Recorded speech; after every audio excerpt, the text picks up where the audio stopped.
నమస్కారం. మాఘ పురాణం 5వ రోజు పారాయణలోకి వచ్చాం. ఈరోజు మాఘశుద్ధ పంచమి. ఈ పంచమిని శ్రీ పంచమని, వసంత పంచమని చెప్తారు. ఈ మాఘశుద్ధ పంచమి నాడే సరస్వతీదేవి జన్మించిందని చెప్పబడుతుంది. ఈ రోజున సరస్వతి పూజ చేసుకోవటం, కొత్త శాస్త్రాలు ఏమైనా చదవదలుచుకున్న వాళ్ళు మొదలు పెట్టుకోవటం, కొత్త విద్యాభ్యాసానికి అవసరమైన ఏర్పాట్లు చేసుకోవటం, పిల్లలకి అక్షరాభ్యాసం చేయటం, సరస్వతి పూజ చేసుకోవటం విశేషంగా చెప్పబడింది. గజం కేవలం 4,500 రూపాయలతో 165 గజాల భూమి కేవలం 8 లక్షలు మాత్రమే.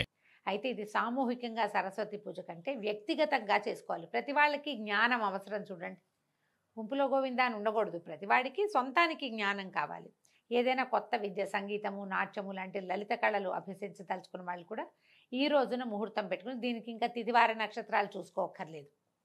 శ్రీ పంచమి నాడు నాట్యశాస్త్రము, సంగీతము లేదా కావ్యాలు ఏదైనా కొత్తగా చదవదలుచుకున్న వాళ్ళు, కొత్త బుక్ స్టార్ట్ చేయాలనుకుంటారు కొంతమంది, వాళ్ళు కూడా ఈ రోజున మొదలు పెట్టుకోవచ్చు. దీనివల్ల ఏంటంటే మనకి మరింతగా జ్ఞాన సముపార్జనకి అవకాశం లభిస్తుంది. చాలా ప్రత్యేకమైన రోజు కాబట్టి సరస్వతి ఆరాధన విశేషంగా చెప్పబడింది. పంచమి నాడు మీరు చిన్నపిల్లలకి అక్షరాభ్యాసం కూడా చేయించవచ్చు. కొత్త భాష నేర్చుకోవాలనుకుంటారు, లాంగ్వేజ్ కొత్తది, ఇప్పుడు జర్మనీ చదువుకోవడం కోసం వెళ్ళాలనుకోండి, పిల్లలు జర్మన్ నేర్చుకోవాలనుకుంటారు, వాళ్ళకు కూడా ఇది మంచి రోజు. ఈ రోజున స్టార్ట్ చేసిన ఏ పనైనా కూడా చక్కగా అవుతుంది. అంటే విద్యా సంబంధమైనది, జ్ఞాన సముపార్జనకి సంబంధించిన ప్రతి ప్రయత్నము ఈ రోజున మొదలు పెడితే చాలా సక్సెస్ఫుల్గా వెళ్తుందట. అవకాశం ఉన్నవాళ్ళు మీ రంగాల్లో ఏం నేర్చుకోదలుచుకున్నారో అది నేర్చుకోవచ్చు. సరస్వతి పూజ చేస్తారు కాబట్టి విశేషంగా బాసర లాంటి క్షేత్రాల్లో చాలా అద్భుతంగా జరుగుతుంది. మనకి హైదరాబాద్ సమీపంలో వర్గల్ దేవస్థానం ఉంది, అక్కడ కూడా సరస్వతి పూజ చేస్తారు. ఇంచుమించు అన్ని దేవాలయాలు, అమ్మవారి దేవాలయాలన్నిట్లలో కూడా త్రిశక్తి స్వరూపిణి కాబట్టి అమ్మవారు శ్రీ మహాకాళి, మహాలక్ష్మి, మహాసరస్వతి రూపిణిగా ఉంటుంది ఆమె. కాబట్టి మహాసరస్వతి స్వరూపాన్ని ఈ రోజున పూజించటం, ప్రార్థించటం, దర్శనం చేసుకోవటం చాలా మంచివి. పురాణంలోకి వద్దాం. కౌత్సుడనే బ్రాహ్మణ కుమారుడి గురించి చెప్తున్నాం. మన ముందు కథలో దిలీప మహారాజుకి వశిష్ఠ మహర్షి ఇలా తెలియజేస్తున్నారు. కౌత్సుడనే కుర్రవాడు తపస్సు చేశాడు కావేరీ నదీ తీరంలో. తర్వాత అతనికి విష్ణుమూర్తి ప్రత్యక్షమైతే, నేనే స్వరూపాన్ని చూశానో ఆ స్వరూపమే ప్రజలందరూ దర్శనం చేసుకునేలాగా ఇక్కడే నువ్వు వెలిసి ఉండమని భగవంతుణ్ణి ప్రార్థించి అతను తన సొంత గ్రామానికి బయలుదేరి వచ్చాడు. అయితే ఇతన్ని మృగశృంగుడు అని కూడా పిలిచేవాళ్ళట.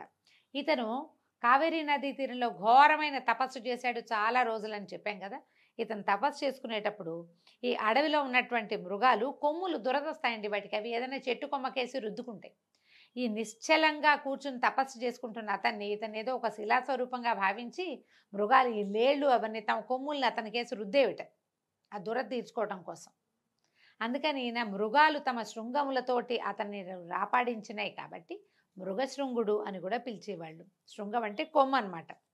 అయితే ఏమైంది, ఈ బ్రాహ్మణ బాలుడైనటువంటి కౌత్సుడు అనేటువంటి మృగశృంగుడికి యుక్త వయసు వచ్చింది. అప్పటికే అతను పెద్దవాడయ్యాడు, 30 సంవత్సరాలు దగ్గర వచ్చేసినాయి.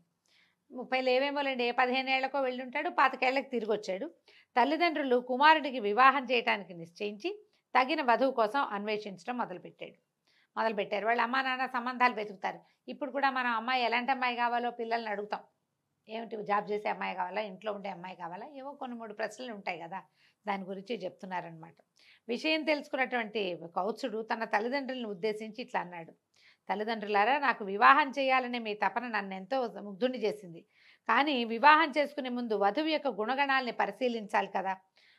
వధువు యొక్క గుణగణాలు, మంచి చెడ్డల పట్ల నాకు కొన్ని నిశ్చయమైన అభిప్రాయాలు ఉన్నాయి, వాటిని వివరిస్తాను వినండి అని చెప్పడం మొదలుపెట్టాడు.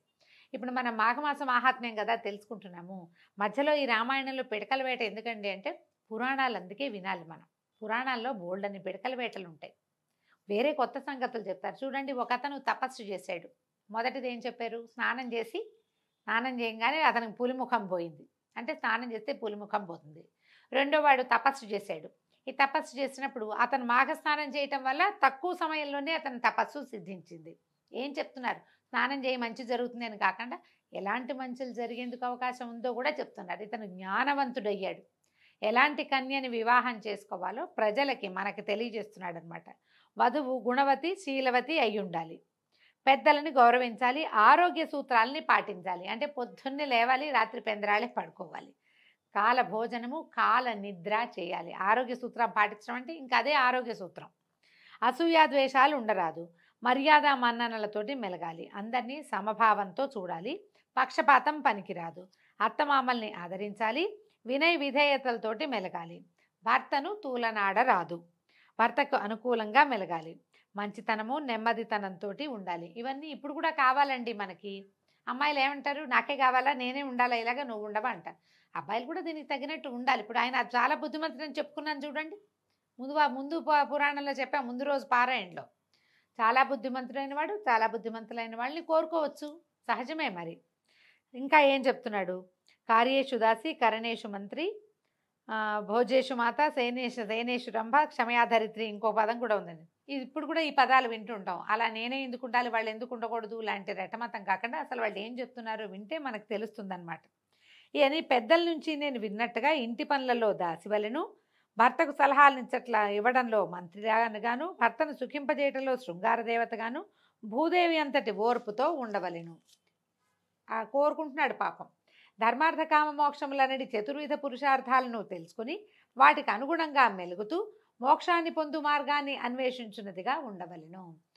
మోక్షాన్ని ప్రతి వాళ్ళకి, మనిషే పుట్టిన వాడికి మోక్షమే కావాలి. ఇప్పుడు భర్తలు మోక్షార్థులుగా ఉన్నారనుకోండి, వాళ్ళని సేవించడమే భార్య యొక్క మోక్షార్థ గమనం అన్నమాట. నిత్యము ధర్మబుద్ధిని కలిగి ఉండాలి. దైవభక్తి పరురాలై ఉండవలను. ముఖ్యంగా వధువు పుట్టినింటికి మెట్టినింటికి పేరు తెచ్చేదిగా ఉండాలి. ఈ పై లక్షణాలు కలిగిన స్త్రీని వివాహం ఆడడం వల్ల ఆ దంపతుల సంసార జీవితం 3 పువ్వులు 6 కాయలుగా వర్తిల్లుతుంది. పెద్దల మాటను కానీ భర్త మాటను కానీ జవదాటక వారికి అనుగుణంగా నడుచుకునే స్త్రీ పరమ పవిత్రురాలై దైవ సన్నిధికి చేరగలదు. కావున అట్టి సద్గుణ సంపన్న అయిన స్త్రీని వివాహం ఆడవలెను. ఇవన్నీ మంచి మాటలేనండి. ఇందులో ఆడవాళ్ళని తక్కువ చేసేదో, మగవాళ్ళని పురుషాధిక్యత పెంచేదో ఏమీ లేదు. పురాణం సాఫ్ట్గా, మృదువుగా, చక్కగా చెప్తుంది. దీంట్లో ఏంటంటే మనం ఇన్ని గుణాలు కోరుకునేవాడికి అందులో కొన్నైనా ఉండాలి. ఇప్పుడు మనం కూడా, మనకి వాంటింగ్స్ బోల్డ్ అని ఉంటాయి కదా, దానికోసం ప్రయత్నం చేయాలిగా ఎంతో కొంత. మనం కూడా కొన్ని పద్ధతులు మార్చుకుని కొన్ని దానికి అనుగుణంగా ఉంటే, ఇప్పుడు మన మోక్ష సాధన అవి ఈ కాలపు ప్రక్రియలు కావు. అలా ఆలోచించాం మనం. ఏదో కొంచెం భక్తిగా ఉండాలి, ఏదో కాస్త పద్ధతిగా ఉండాలి అనుకుంటాము. ఆ కాస్త పద్ధతి, ఆ కాస్త భక్తి అయినా స్త్రీలకు ఉండాలంటే పురుషులకు కూడా ఉండి తీరాలి ఖచ్చితంగా. వీళ్ళకి లేకుండా వాళ్ళకి కావాలని కోరుకోకూడదు. ఈయనకు అవన్నీ ఉన్నాయి కాబట్టి కోరుకుంటున్నాడు అనమాట. అందరినీ ప్రేమాల రాగాలతోటి సమభావంతో చూడాలి. అట్టి స్త్రీ ప్రజలందరి చేత ప్రశంసలు పొందగలదు. కీర్తి ప్రతిష్టలను ఆర్జించగలదు. చల్లని తల్లి అని 10గురి చేత మెప్పు పొందగలదు. సద్గుణములు కలిగిన భార్యని పొందిన వాడికి అంతకంటే వేరే స్వర్గం ఉండదు. మంచి గుణాలు ఉన్న పిల్లగా అమ్మాయి కనుక దొరికితే వాడికి ఇల్లే స్వర్గం కదా. పురుషుడికి పూర్వజన్మ సుకృతం బాగా లేకపోతే పరమ గయ్యాళి అయిన భార్య దొరుకుతుంది. ఇంకా వారి సంసారం అంతా నరకకూపంగానే ఉంటుంది. కాబట్టి పెళ్లి చేసుకోబోయే స్త్రీ ఈ లక్షణాలు కలిగి ఉన్నదో లేదో తెలుసుకోవాలి. అటుపిమ్మటే ఆ స్త్రీని వివాహం ఆడుట శ్రేయస్కరము. ఇప్పుడు ఈ కథాకాలం నాటికి బాల్య వివాహాలే ఉండేవి. అమ్మాయిల్ని చిన్న చిన్న పిల్లల్నే పెళ్లి చేసేవాళ్ళు. 7-8 ఏళ్ల పిల్ల, 8 ఏళ్ల లోపల పిల్లకు ఇవన్నీ ఉన్నాయో లేదో ఎట్లా తెలుస్తుంది? కొన్ని తెలుస్తాయి, పిల్లలు గద్దరిగా ఉన్నారా లేదా అది. పుణ్యవతి, శీలవతి అవన్నీ వయసు వస్తే కానీ తెలియవు కదా, కొంచెం సమయం పడుతుంది.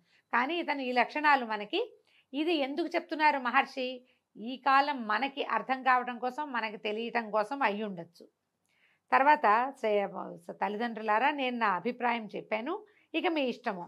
పెద్దల మాటలను, జన్మనిచ్చిన తల్లిదండ్రుల మాటలను జవదాటేవాడిని కాను అని విప్రబాలుడు తన అభిప్రాయాన్ని వెలిబుచ్చాడు. పుత్రుని మనోగతాన్ని గ్రహించిన తల్లిదండ్రులు ఎంతగానో సంతోషించారు. కౌత్సుడు వివాహానికి సన్నద్ధంగా ఉన్నాడు అని ఇప్పుడు ఒక పెళ్లి గురించి మాట్లాడంగానే అబ్బాయి ఇలా మాట్లాడాడు అనుకోండి, జాబ్ చేసే అమ్మాయి కావాలంటే పెళ్లికి రెడీగా ఉన్నట్టు. ఈ లక్షణాలన్నీ వింటే ఇతను వివాహ యోగ్యమైన వయసులో ఉన్నాడు, వివాహానికి సంసిద్ధతని వ్యక్తం చేస్తున్నాడు అని తల్లిదండ్రులు అర్థం చేసుకుని సంతోషించారు. కాబట్టి ఏం చెప్తున్నారు? వధువు మంచి కుటుంబానికి చెందిందై ఉండాలి, మంచి మర్యాదలు తెలిసిన విద్యావంతురాలై ఉండాలి, దేవబ్రాహ్మణులను పూజించున్నదిగాను దైవభక్తి తత్పరత కలిగి ఉండాలి. ఇవన్నీ విన్నాక వాళ్ళు చాలా సంతోషించి, నాయన నీ అభీష్టం నెరవేర్చుకోవడానికి ఆ భగవంతుని కూడా వేడుకుందాము, నువ్వు కూడా దైవ ప్రార్థన చేసుకో, మంచి భార్య రావాలని. మంచి భార్య వస్తే సంసారం, గృహస్థ జీవితం ఆనందంగా ఉంటుంది. దీని తర్వాత తీసుకోబోయే వర్ణాశ్రమ ధర్మాల్లో 4వ ధర్మం ఉంది కదా, అది కూడా చక్కగా నడుస్తుంది. లేకపోతే ముందే ఆ 4వ ఆశ్రమానికి ప్రవేశించాల్సి వస్తుంది. భార్యతో కనుక జీవితం బాగుందనుకోండి, గృహస్థాశ్రమం చక్కగా వెళ్ళిపోతుందని చెప్పి నువ్వు కూడా భగవంతుని ప్రార్థించిన మేము భగవంతుని ప్రార్థించి ఇలాంటి పిల్ల కోసం వెతుకుతాము అని చెప్పి అమ్మా నాన్న పెళ్లి సంబంధాలు చూడడం మొదలుపెట్టారు. దీంతో 5వ రోజు పురాణం పూర్తయిందండి. రేపు ఉదయం 6వ రోజు పారాయణలో మళ్ళీ కలుసుకుందాం. నమస్కారం.